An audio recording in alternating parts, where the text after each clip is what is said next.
Mock drafts are everywhere these days. You can find hundreds of them in a matter of minutes, and everyone seems to advertise themselves as draft gurus. But do the Ravens actually care what any of these mocks say? You might be surprised at the answer. Here's how the group responded in today's pre-draft presser when a reporter asked Eric DeCosta how much time he spends reading all the mocks that are out there.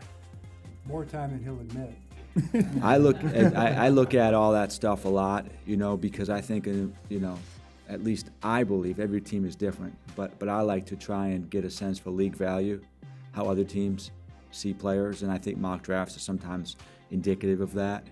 So I think that's something that you should pay attention to. Now, one point that Ozzie Newsome made was that he's noticed mocks impact whether underclassmen decide to enter the NFL draft. If a junior season analyst predicting him as a first-round pick, then he might be more likely to skip his last year of eligibility and enter the pros. And Ozzie just doesn't think it's fair for these mocks to have that much influence on a life-changing decision. Well, when those juniors are making decisions whether to come out, and then all of a sudden they see Mayock's list or, yes, that, they're going to be the 16th player taken, and the process is probably not even 50% over at that point.